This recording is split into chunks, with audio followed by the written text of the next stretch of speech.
there's so many that don't want God. The And terrible. you tried talking about God, and now then that's fighting words. That'll get you killed.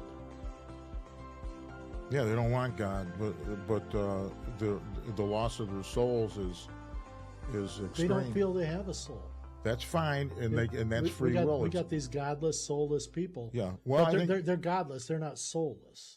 They don't know, but they walk with no appreciation of God. Yeah, they think that God is for fools. Well, that's how bad it is, Larry. That's what I'm saying. That how do you connect with these people? Well, 1,000 lights come down in the angel of America. Apparently, there's going to be some intervention, just like demons want to convince these poor people that God does not exist. Even the communism, the first political system that actually said God does not exist, everyone else thought something existed, even if it was whatever they prayed to. The communists were the first ones to declare their hatred for God, quote Joseph Torellia. So there's got to be some intervention from heaven that perhaps allows that soul to receive what you're talking about, because right now there's darkness. They don't see it. In fact, even with Charlie speaking out about that necessity and the result of a public execution is like that we're surrounded by darkness at that point in the vision. But the vision says that the United States will be victorious. And that has to be victorious as a result of perhaps what little we pitch in and what heaven opens up. Well, this is where we need the divine intervention. We're not going to get out of this on our own. No. This is what we said before. Right. We need Jesus or some of God to come down that no one can deny. That's right. But even then, they're going to deny it. Yeah. Many will. And so this brings up my other point that you sometimes have to think about the law of diminishing returns. Yeah. And there may come a point, and as painful as it may be, that the only way through this is for a lot of people to walk away from people over here that are turned against them and are not going to come back. And I just think you need to walk away. Yeah, that's what our Lord said. If you shake the dust from your... It's that... Remember he said it, don't spend too much time. You mean after a while you got no return on your investment coming. There's more to be done. That's right. My orchard is going on. Don't stay here and try to keep saving these particular apples, because these apples are never going to be any good.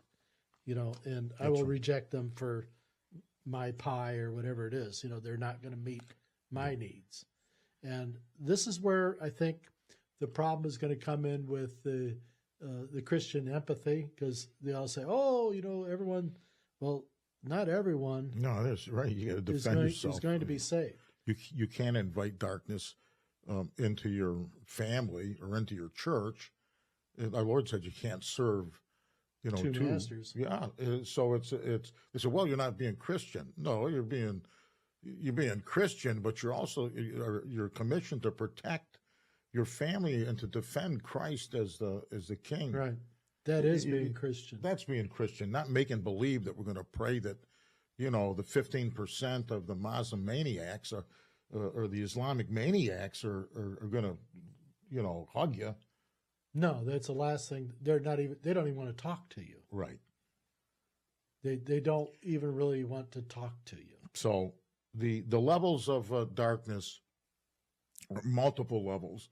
The Islamic extremism, communism, socialism, this new thinking of this woke idea is a complete assault on God's creation and natural living. Right. Right. And so that's what Charlie did. He called it out. He wasn't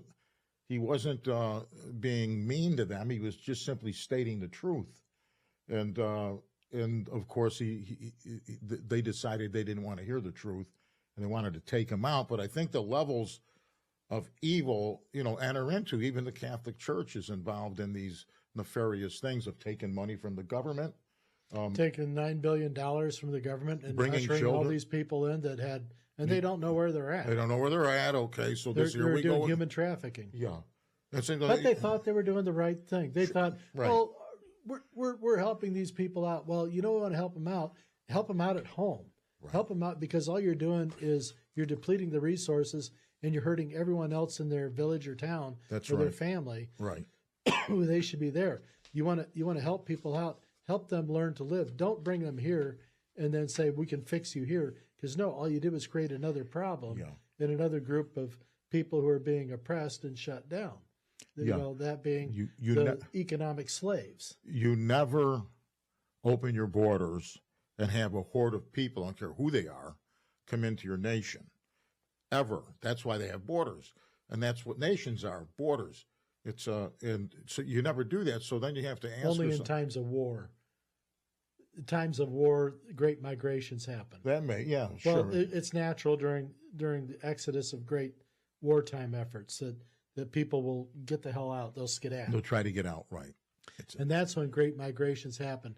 This happened without the invasion of armies going on. And you take down a nation by having that influx of people coming into your nation, because what do you do with them? Where do they live?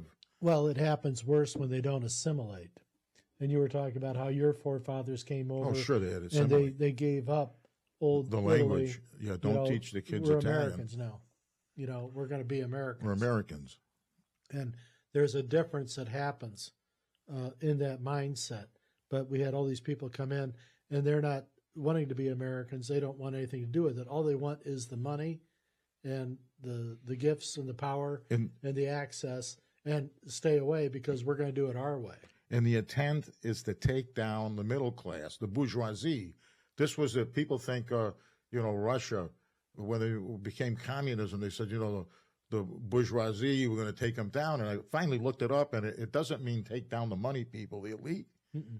It means the middle class who have morals, and they have a defined. Get rid of them. Well, they have a defined way of going about things, a value system, and that's what the bourgeois class has. They're working people with hard work ethics. They wanted to take that out.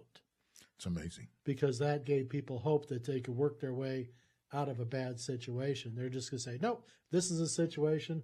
This is how it is. There's your bread. That's all you get for this month."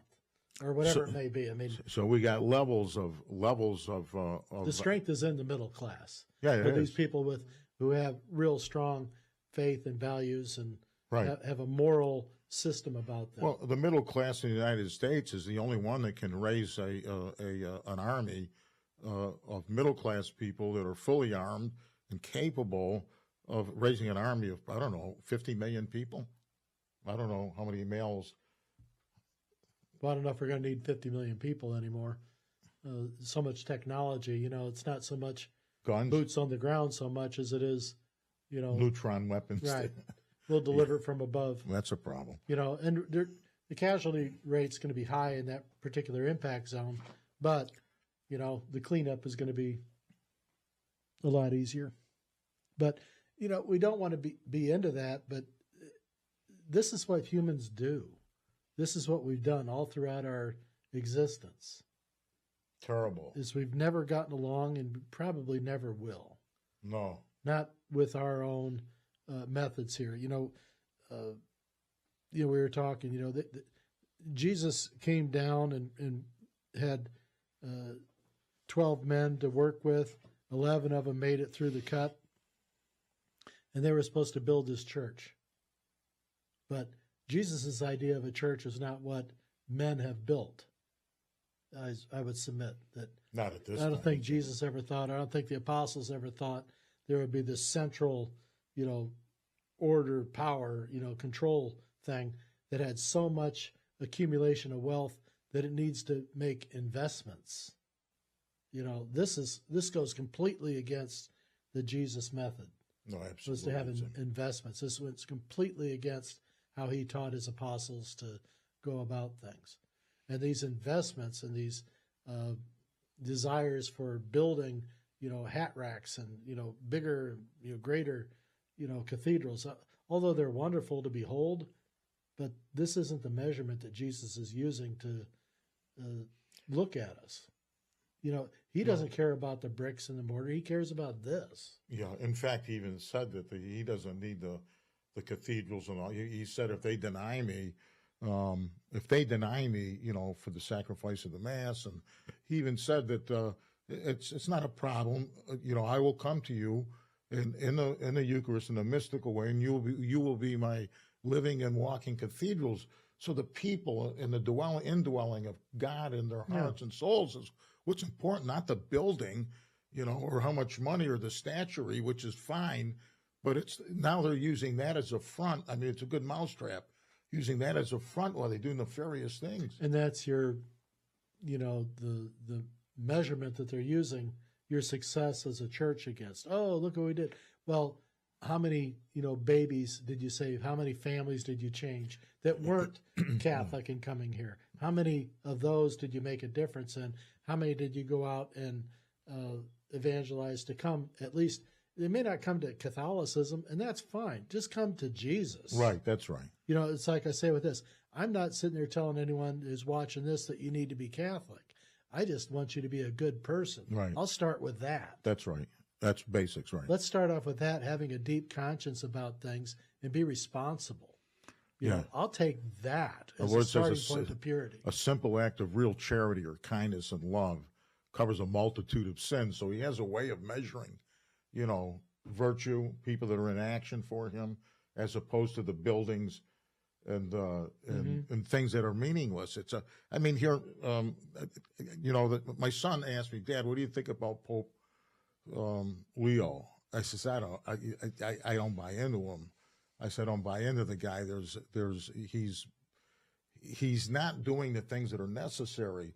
And he said, well, what do you mean? I said, well, you hear him talking about co-redemptrix, mediatrix of all graces that Pope Benedict had declared. No. Well, there's a reason why he doesn't do that. He's aware of it.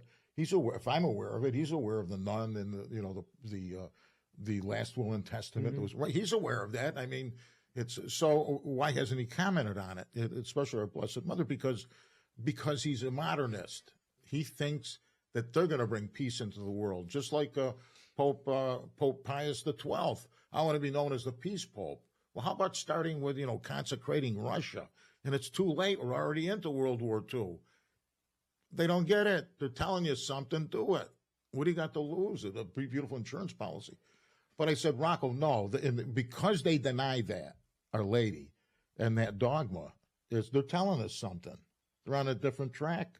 It's something. Do you think we like talking about Francis and Leo, being losers? We don't like that. We'd rather watch a ball game. Well, no, I would. You know what I mean? It's the only. But it is what it is. We're in apostasy. Well, it's been and Our Lady has been talking about this. I submit from 1917. It's not new. I mean, we had Archbishop Knoll was talking about this. Fulton Sheen. That's we right. keep going, but these two guys they probably had death threats against them too back when. I'm sure. You can't say that. Oh yeah. It needs to be said. Yeah, we need to have these discussions. Charlie said it, didn't he? But Charlie never spoke ill of other people. He always said, "Please educate yourself." Yeah. And when I met this young guy who's just 23. And I thought, nothing's going to happen. He'll go out and get a real job someday. I was thinking just another dumbass kid. But he had a message, and he had conviction. He knew what he wanted to do, and he was concerned about, Trump had been in office now. Well, it was his first year in office. 17. So he was excited about it, and was trying to get more conservative thinking. And he did. And he took it on with he carried the flag for the rights of the baby in the womb and trying to scientifically, use the arguments of the scientists against the left. Sure. And so as the science has progressively gotten stronger and stronger in the development of life, and when life begins, he kept moving, and with him came the argument with him. So now the left has to accept that life begins at conception. Sure. That's right. Okay, so we have to understand what the words mean, and this is how he used the Socratic method, as I was talking about. You have to have definitions and barriers to know where the argument stays in. And so he was not necessarily the master at it. He was very good at some of these debates that were going on. And this last winter, he went over to Oxford University in England. The whole student union took them all on. Did he? Oh my gosh! You want to see some masterful debates going on with people of all levels of anger about this topic or that topic. And they're smart people, logically. Boy, right? he just baked them all. But he baked them all with sincere, truthful, beautiful nuggets of logic. So he was always after what was true and beautiful in the world. And this is what Christianity is supposed to be trying to follow. And different churches have screwed it up so badly. The Catholic Church has had their problems. The other churches, we got problems with like the Graham family, Billy Graham and, Franklin Graham and stuff like that. And I think Mark Taylor had something to say about those things too. Well, people fall from grace, and sometimes if you're at a like with Billy Graham's son Franklin, they're at a certain level of acceptance from their people.